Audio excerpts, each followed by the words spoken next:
Well, all you Facebook users out there, get your computer mouse ready. Chances are that you are going to like this story.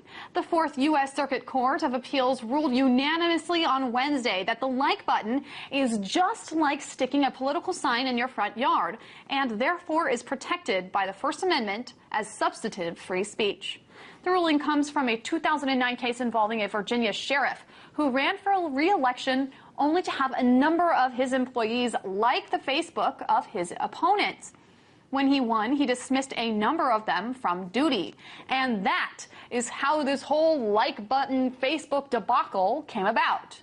So will this pave the way for retweets or YouTube likes or anything else to be constituted as free speech? Well, let's get to today's tech report. Matt Binder is the producer of the Majority Report, and he joins me now to weigh in. Thank you so much for being here. Can you go into a little bit more detail about this case?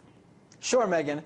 Basically, the Fourth Circuit Court overruled lower court's decision that Facebook likes did not constitute protection under the First Amendment.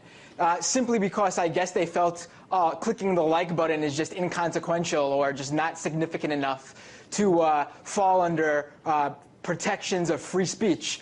But the Fourth Circuit Court ruled that it is indeed an expression, and like you said, we've previously said that putting up a campaign sign. Also, there's been, political armband statements, burning a flag even. These are all things protected under the First Amendment, and I see no reason why the Facebook like shouldn't be protected under the First Amendment too. So who exactly does this ruling affect? Could people from a private company like negative posts about their bosses without a fear of repercussion?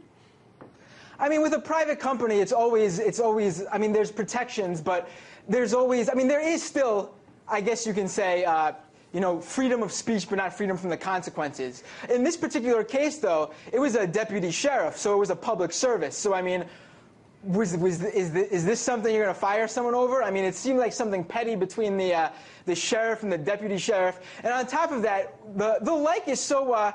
it's so vague, the Facebook like, especially when you're liking a page, or even on Twitter when you're following someone. I mean, I follow Donald Trump on Twitter. I'm not a fan of Donald Trump. I basically follow him to make sure I can see what he says so I can heckle him and hit him every now and then for his political views. I mean, he has over 2 million followers. 2 million people do not like Donald Trump, please. Nice. It's basically, you have to look at it as it is. Does the First Amendment protect all forms of these speeches? It doesn't, or does it make does it make a difference between how significant the speech is? And it doesn't. The First Amendment does not say, it has to be sincere. There must be sincerity behind it. There must be some sort of significance. If it's political speech, you're protected by it.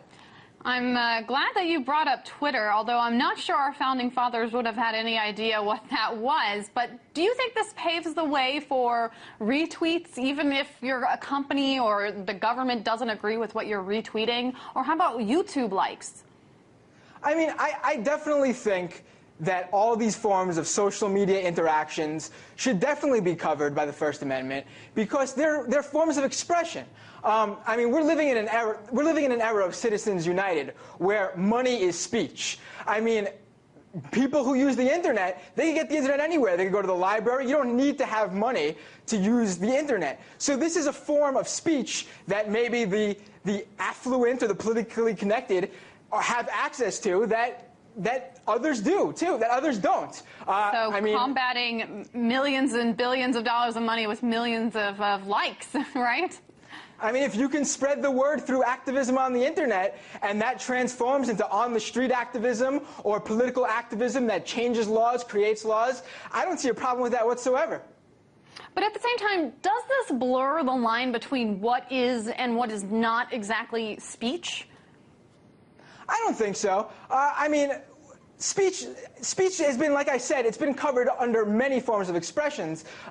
Simply because he didn't, in this case, the deputy sheriff didn't say that he liked this candidate outright. He didn't say the words. He didn't type those words out. I mean, if he was saying that over the phone, if he was writing it down and sending a snail mail, these are all things that he would have the freedom to do so. But simply because it's online, I think the problem is that our laws, or in this case, how people are interpreting these laws, haven't quite caught up with the times, the internet age. I mean, when you do something online, you don't enter some Willy Wonka chocolate factory, a land of imagination where things don't really exist. I mean, things online, what people say online, this is what they believe, this is what they say, this is how they feel. These are all legitimate interactions, these are all legitimate forms of speech.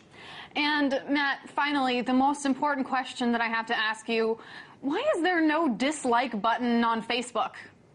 I wish there was. It would make life a lot easier if you can dislike someone and still follow them. And maybe this deputy sheriff, maybe that's what he was doing. Maybe he was trying to help his boss out and follow his political opponent to get some dirt on him. I don't know. But yeah, if they were less specific with the terms used when you want to follow someone, so their statuses or tweets or videos show up in your feed, maybe it would save people a lot of trouble. Thank you so much for weighing in. Matt Binder, producer for the Majority Report. Thanks for having me, Megan. I really appreciate it.